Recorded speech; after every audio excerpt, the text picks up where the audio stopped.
Yahoo! Hihihi. Ohayo, konnichiwa, konbanwa minasan. O genki desu ka nya? Hai, kali ini Mio mau ngelis 10 anime yang karakter utamanya punya kemampuan mengejutkan dan di luar perkiraannya. Nah, apa aja animenya? Yuk langsung aja. Tada! Oke, anime yang ke-10 adalah 100. Buat kalian yang suka anime bertema school romance action, pasti bakalan suka deh buat nonton anime yang satu ini. Bercerita tentang seorang anak bernama Hayato Kisaragi yang berhasil masuk ke Universitas Little Garden. Jadi, universitas itu tuh ditunjukkan buat murid-murid yang bisa menggunakan 100 untuk melawan dan membasmi makhluk aneh yang mirip alien yang disebut Savage.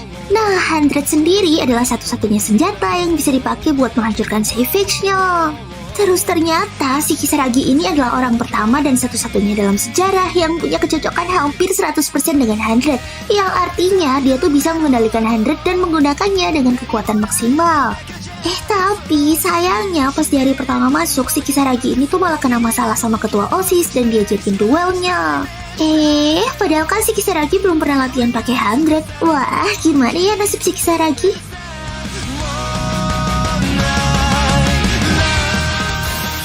Anime yang ke-9 adalah Kepeki dan si Aoyama-kun.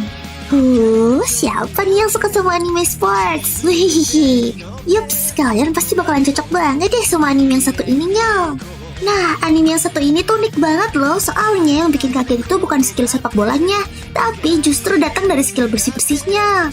Karena si tokoh utama yang bernama Aoyama ini tuh terobsesi banget sama yang namanya kebersihan. Dan bahkan waktu main bola aja dia tuh gak pernah melakukan tackle ke lawan karena dia tuh takut kotornya. Terus yang paling menghibur dari anime ini tuh komedi-komedi lucu yang diisi sama ekspresi cool dari si Aoyama waktu berusaha buat tetap bersih. Maika, soalnya si Aoyama ini tuh tipikal cogan yang punya banyak fans.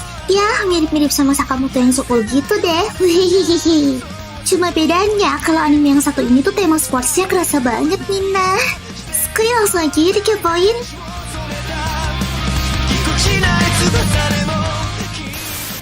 Anime yang ke-8 adalah No Gun's Life. Wah, anime bertema cyberpunk ini tuh keren dan worth it banget buat ditonton loh.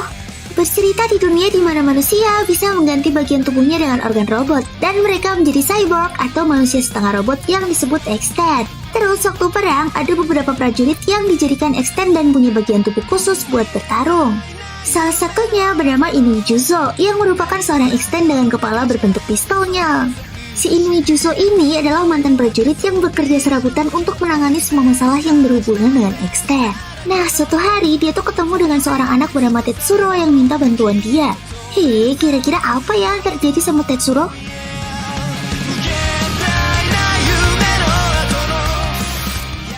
Anime yang ke-7 adalah Katanagatari. Buat anime yang satu ini tuh ceritanya klasiknya, soalnya berlatar di zaman Edo dan bercerita tentang samurai-samurai gitu. Jadi ada anak laki-laki bernama Yasuri Shichika yang merupakan anak dari seorang pahlawan yang diasingkan. Bukan cuman itu, si Yasuri Shichika ini adalah kepala ketujuh dari aliran pedang Kyoto-ryu yang tinggal di Pulau Fuso yang terisolasi bersama kakak perempuannya. Nah, suatu hari datanglah seorang cewek misterius ke pulau itu untuk nemuin Shichikanya. Cewek itu tuh bermaksud buat minta bantuan Shichika untuk nemenin dia ngumpulin 12 pedang legendaris. Awalnya si Shichika ini tuh gak mau, sampai akhirnya dia tuh jatuh cinta sama cewek itu dan setuju buat nolongin. Wah, so sweet banget ya. Lalu, akankah mereka berhasil buat ngumpulin pedang-pedang itu?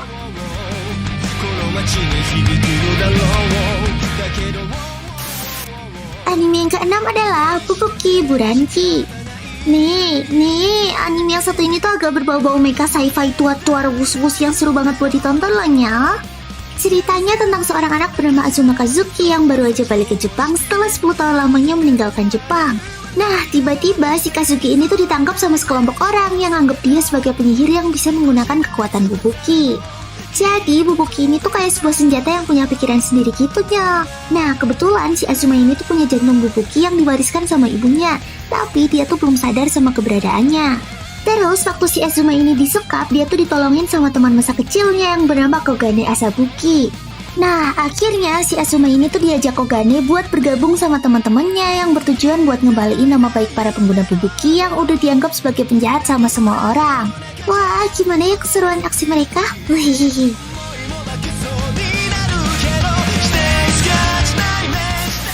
Anime yang kelima adalah Yukoku no Moriarty.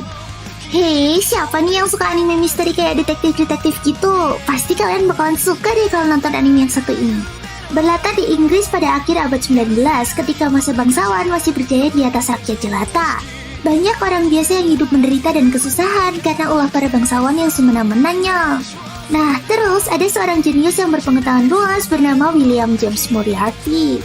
Si William ini tuh gak terima sama tindakan para bangsawan itu dan berusaha untuk mengubah tatanan masyarakat Inggris buat melepaskan sistem kasta dan strata sosial yang ada. Jadi dia tuh berjuang buat masyarakat kecil supaya bisa hidup lebih nyamannya. Caranya dia tuh menggunakan kepintarannya buat mengungkap kasus-kasus yang dilakuin para bangsawan buat menindas para rakyat kecil dan menyusun rencana buat membalas dendam rakyat kecil yang udah disakiti para bangsawan. Lalu berhasilkah William mencapai tujuannya?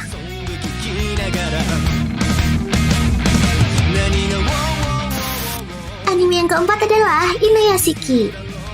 Kalau anime yang satu ini tuh anti mainstream bangetnya. Bercerita tentang seorang om-om 58 tahun bernama Ichiro Inuyashiki yang hidupnya tuh nganas dan nyesek banget deh. Udah gitu dia tuh juga divonis kena kankernya. Nah, buat ngelepas stres dia tuh melihara anjing liar yang gak sengaja dia temuin. Suatu hari si Inuyashiki ini tuh lagi jalan-jalan malam sama anjingnya. Terus gak sengaja ketemu sama makhluk asing kayak alien gitu yang ngerubah dia jadi senjata mekanik tapi berkulit manusia. Hei, sugoi! Tapi awalnya si Inuyashiki ini tuh gak sadar loh sama kejadian dan perubahan dirinya. Sampai akhirnya dia tuh menyadari dan berusaha buat menolong orang-orang yang ada di sekitarnya pakai kekuatan dia. Tapi ada satu orang lagi yang punya kekuatan super kayak Inuyashiki ini loh.